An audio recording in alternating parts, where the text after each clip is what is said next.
Right, so the situation I've got going on here is I've got a really simple 8-bar loop. Mostly just MIDI triggering VSTs and a few audio samples. And what I want to do is be able to turn this 8-bar loop into a performance tool. And I want to do that by using my pads to trigger these different MIDI clips and audio so that I have something like this.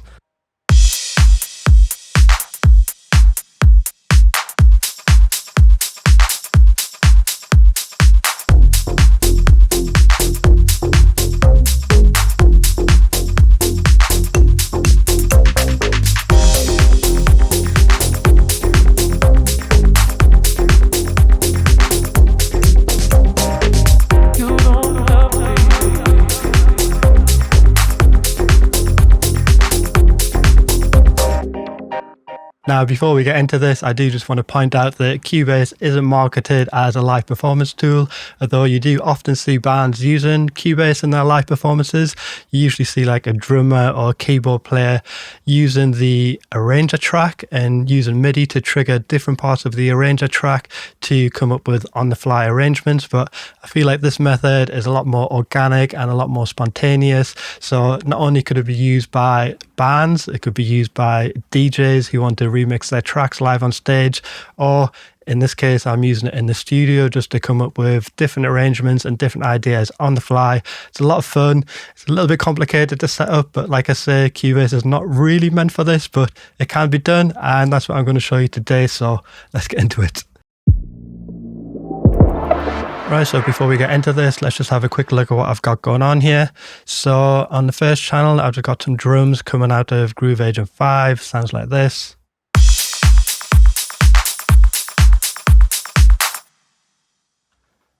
For the bass, the first channel, I have this deep bass, which is this preset coming out of OB XAV by Arturia. Sounds like this.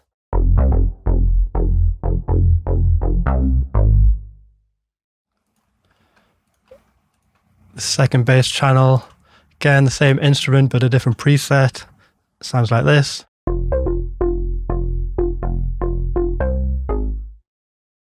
If I put both of those basses together, sounds like this.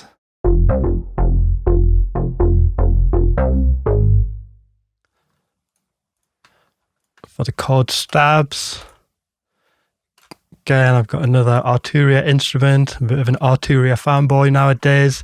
The chords sound like this.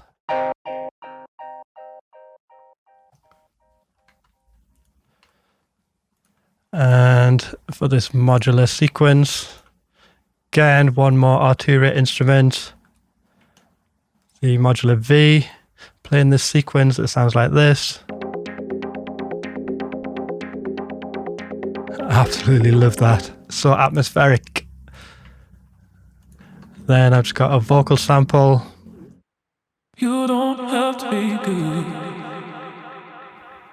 And on the last channel, it's got some vocal chops coming out of another Groove Agent 5. Sounds like this.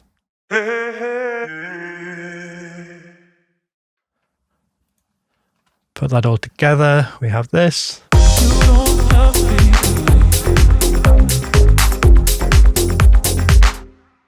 And on this last channel, loop control, you can see that I have a Groove Agent 5 and I'm using this to trigger these loops.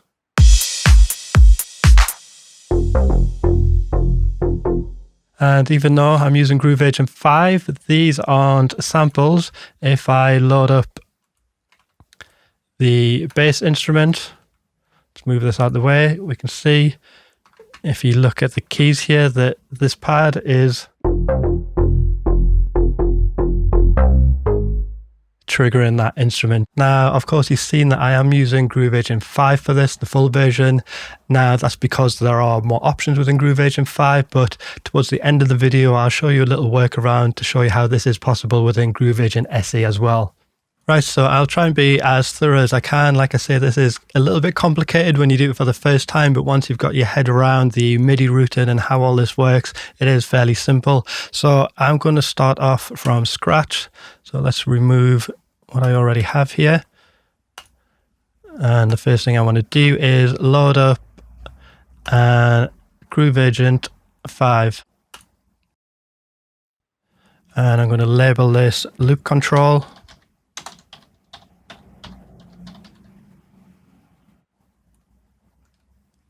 And what I need to do is just load up any sample onto one of the instrument pads,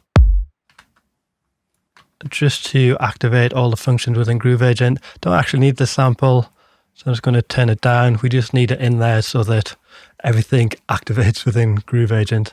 So I can minimize this now. And what I need to do is go into pattern. And I want this first pad to trigger this drum pattern. So to do that, just drag it onto the pad. And if I press the pad, nothing will happen because we have a blank Groove Agent apart from this muted kick drum on here. So what I need to do now is route this MIDI out of Groove Agent 5 and into this drum channel here. So what we need is a MIDI channel. Right click, I call this drum MIDI, select the MIDI channel, go up to the inspector, and what I want is the MIDI output of this loop control channel. So in my drop down, go into loop control and kit 1, because in Groove Agent you can see that I'm using kit 1 for this pattern. So I could set the output straight to this drums channel, but I'm going to set it to not connected just for the sake of continuity for later on. You'll see why in a second. I'm going to set the MIDI channel to any, and then under MIDI sends, I'm going to send this to my drum channel, which is here. And then on the MIDI channel, we need to make sure that monitor is on. And if we go back to my loop control channel, and if I hit the pad, we should hear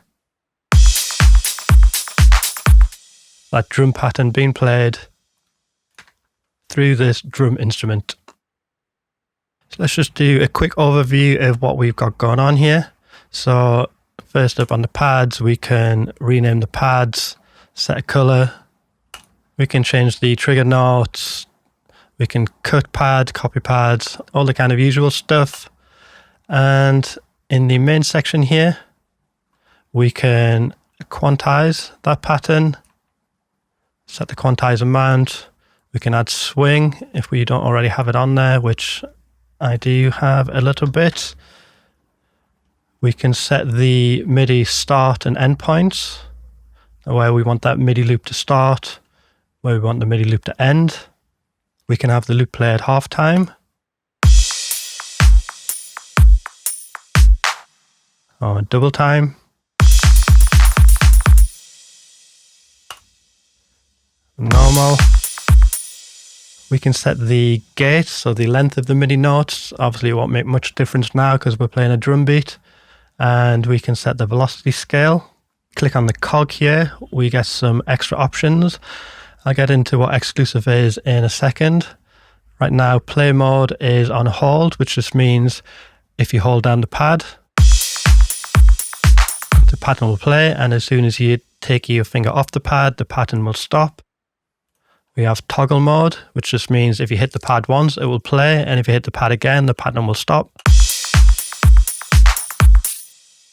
And then we have one-shot mode, which will just play the entire pattern once and then stop.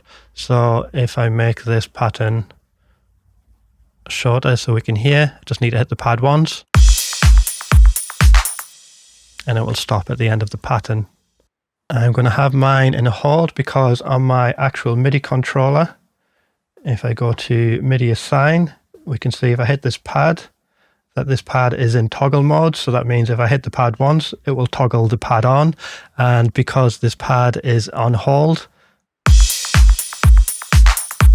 the pattern will start and stop as I hit the pad on and off. That's just my personal preference. This is just the way I like it set up for what I'm doing here. So at the top here, we also have overview, which is going to show you an overview of all the different pads. Right now we only have one pad active, so that's all we can see. And if we go into pattern, we can see that we have the MIDI pattern here. Now, if you're used to using the drum edit mode, this should be quite familiar to you. Right now, we can only see one note being played. So I can click on this cog, go to show all keys with events, and then we can see the whole entire MIDI pattern here. Right now, none of the pads have actually got names on them, because if we go to the instrument here, you can see that all these pads are blank. So what I'm going to do quickly is name all of these pads so that they are the same as the pads on my original Groove Agent. Now, I am using Groove Agent for the drums here, but you can use any drum software. This is going to work exactly the same, as I will show you later on. But let me just quickly name these pads, and I will fast forward the video so you don't need to sit through this. This is just me being nice and neat.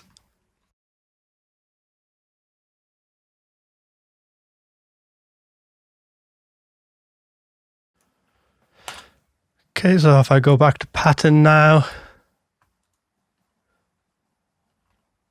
show keys with events, you can see that we've got everything labeled nice and neat. And now that I've got everything labeled, what we can do is hold down Alt, drag this pattern onto different pads. And now we can have some variations on the different pads. So on the first pad, I'm going to delete everything apart from the crash and the kick.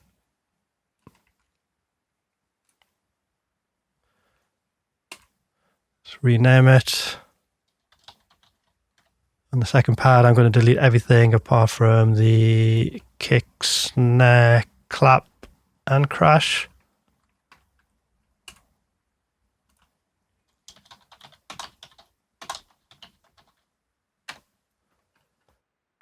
Third pad, I'm going to introduce the hi-hats. And I'm going to leave the last pad as is.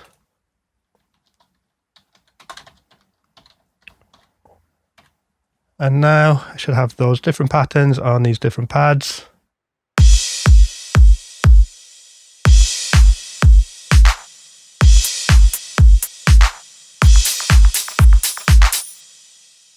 Going to click back on this agent button, and I'm going to set all these pads to exclusive.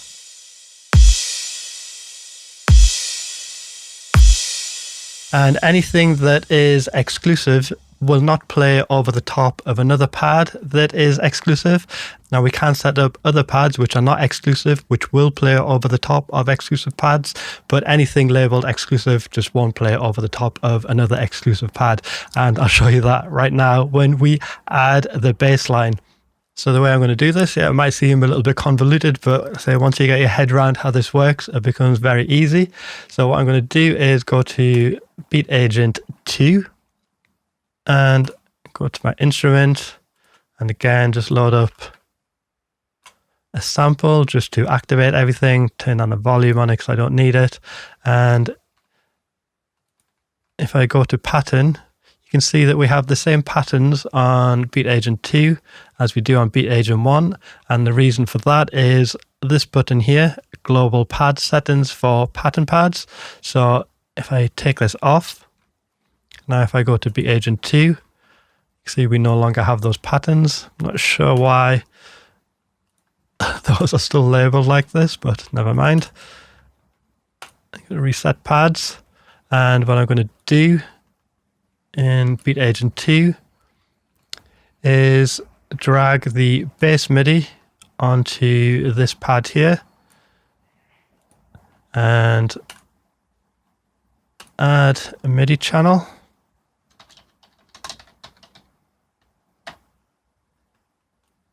So on the bass channel, I need to get the MIDI output from the Loop Control Kit 2. Again, it's the output to not connected, MIDI channel to any, and MIDI sends. This time I'm going to send to the deep bass and to the knock bass. Set the MIDI monitor in. And now if I hit that pad, we can hear that it is triggering both of those bass instruments. But what I would like is to be able to trigger that pad from this one page that already has the drums on. Right now, if I hit this pad, nothing will play, and you see with it selected, we just have an empty pattern. So what I want is to fill this pad with a pattern. Any pattern, doesn't matter because I'm going to delete it. So I'm just going to copy this kick one over. Go to my pattern.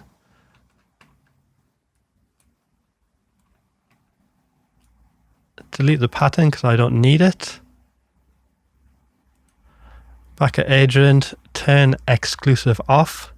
And now if I hit this pad, it should trigger this pattern, which is on the same pad, G sharp 0 in Beat Agent 2. But it is not, and the reason for that is down here, these MIDI pattern channels. You can see in Beat Agent 1, we're on channel 1. Beat Agent 2, we're on channel 2. So we need to set these to either the same channel or to Omni, which is what I'm going to do. And now if I hit this pad, this G sharp 0, it should trigger that bass pattern. Cool. So a rename. Give it a different color. And yeah, the reason for this is now I can trigger a drum pad and the bass at the same time.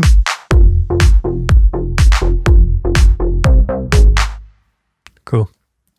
So I'm going to repeat the process for the chord stabs. I will just do this one a lot more quick. So select Beat Agent 3, get a sample, just activate it, turn the sample off, go to pattern, make sure my MIDI channel's on Omni. Going to drag the chord stabs onto this A0 pad.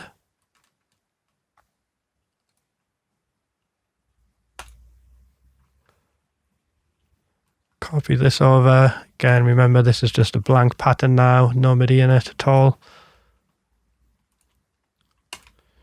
Rename this to chords. And create MIDI channel.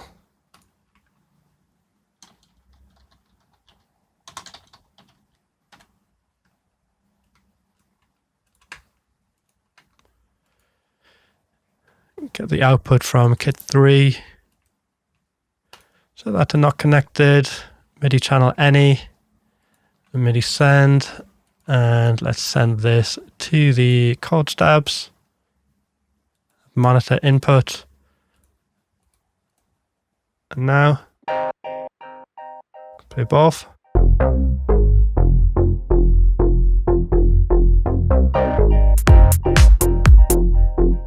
Cool. And again, just the same process for the modular sequence. Just fast forward this, no need for me to show you a third time.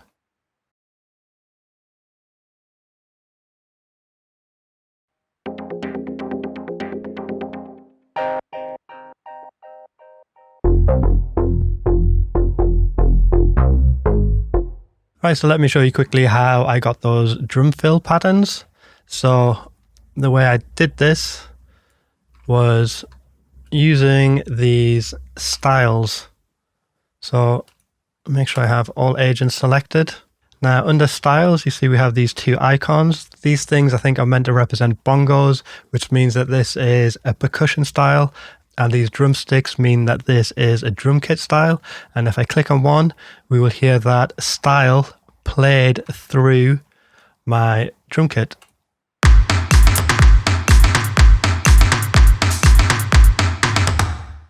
Okay, it sounds a little bit weird because on one of the pads I've actually got a whole drum loop being played, and this style is actually triggering that pad, but that's all good. What I'm going to do, drag this onto a new pad, and yeah, if I play that pad,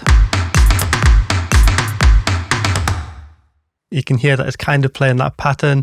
Now this style is obviously meant for the acoustic drum kits that come with Groove Agent 5 as opposed to drum kits that I built myself. That's why it sounds a little bit weird, but that's not a problem because we can edit this.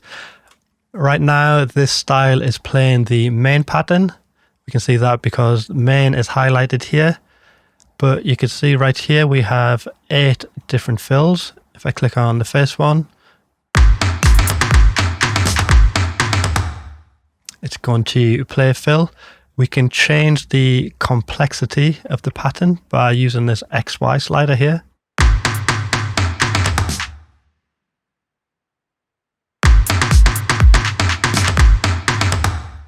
So I quite like that, but yeah, it keeps triggering that pad that has the drum fill on it.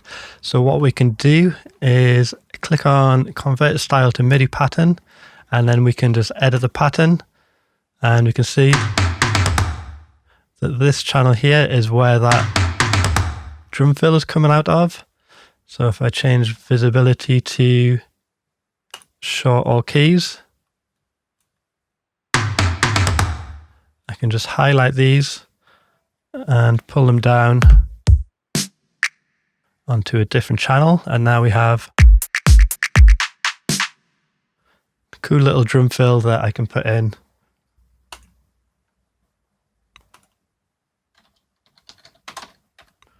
Give it a name, give it a color.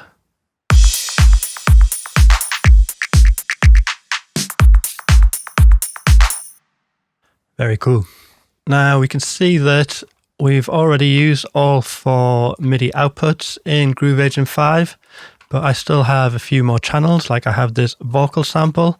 So what I could do is just grab that vocal sample and add it to another pad on my drum kit, you don't have to be good, and just trigger it the same way as I'm triggering that drum pattern.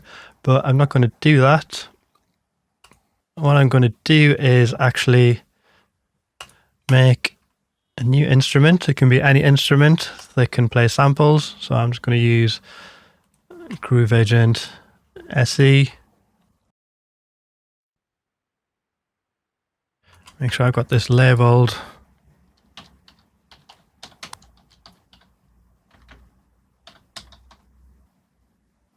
And if I drag this onto a pad, you don't have to be good. And now if I set up another MIDI channel, I'm going to use the same MIDI channel as the drum kit. So that is Loop Control Kit 1.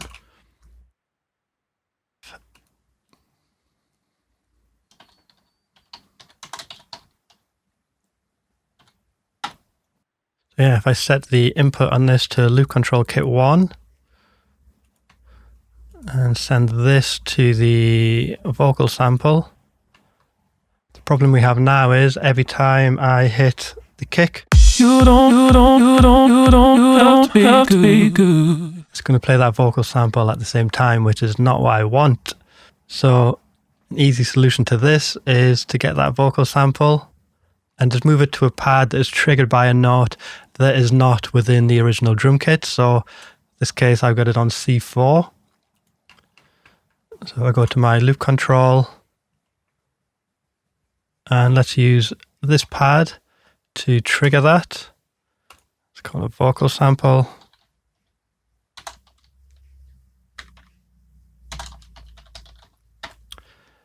And remember, these are blank patterns. So if I go into the pattern, go down onto C4. You don't have to be good. You don't have to be good. Enter a note. You don't have to be good. Right, so yeah, you can see how we can quickly and easily start building up a live set from within Groove Agent 5 with just a little bit of understanding of how MIDI routing works. So to finish things up, I'm going to show you how we can do this within Groove Agent SE, which only has one MIDI output. So when things like a drum kit and a bass line are using the same MIDI notes, things might get a little bit complicated, but I'll show you my little workaround for that. So let's get rid of all of this. And I'm going to grab Groove Agent SE. Let's label this loop control. Let's make a couple of MIDI tracks.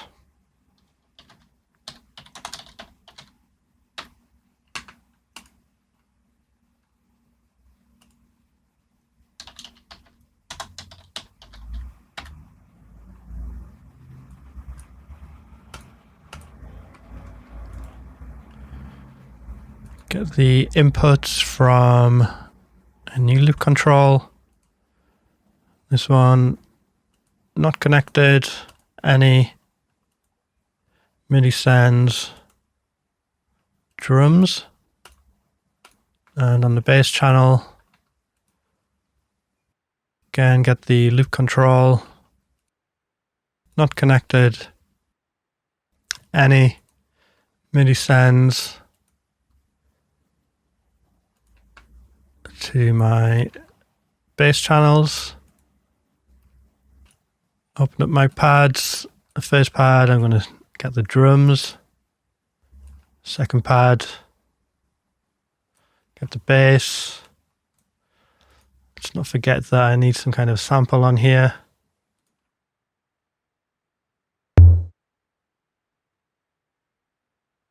Make sure that the MIDI monitors are in. So now if I hit the drum pattern, you can hear that those drum MIDI notes are also playing the bass, and the same if I hit the bass. It's playing the drum pattern. That doesn't sound too bad, but the drum's a little bit crazy. So my little workaround for this. So in Groove Agent SE, we can't actually open up the patterns. So we're going to have to go to our original MIDI. And if I go to the drums, to remember that my drums go from C1 to G2. That's the keyboard range that they're over. And the bass is going from F1 to C2. So you can see there's a bit of crossover there. So what I'm going to do is just highlight the bass notes, hold down Shift, press up twice. So now the bass line is playing on a different part of the keyboard to the drums. And with this higher bass line, you can hear if I play it, it's not going to play the drums because there's no drums over that part of the keyboard. However, when I hit the drums, there are still obviously bass notes where the drum MIDI is. So what we need to do is specify which incoming notes these MIDI channels are going to receive. So I'll start off with the bass channel. Go to MIDI modifiers, and under range, going to select note filter. And for max value, I'll just put it all the way up. And for minimum value, if I go back to my drums and see what the highest drum note was, G2. So for minimum value, I'm going to set this to, let's just go one note above G2, so G sharp 2. So now, when I play the drums, no note beneath G sharp 2 is being received by this MIDI channel. And I could do the opposite thing with the drum MIDI. And let's make G2 the highest note. So this isn't going to accept any of these bass notes which were in a higher register.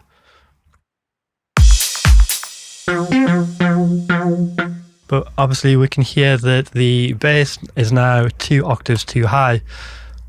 So if I go back to the MIDI sends, which is why I was sending everything through MIDI sends as opposed to connecting them directly up here. We go up to MIDI sends, I can actually add another MIDI modifier above the deep bass MIDI. Let's pull that down by 2 octaves. So that's at minus 24 semitones. And I'll do the same thing with the second MIDI send. Let's pull that down by 2 octaves as well. So now I go to the loop control, play the bass and the drums. Let's just make sure that they're not set to exclusive, which they're not. So now I can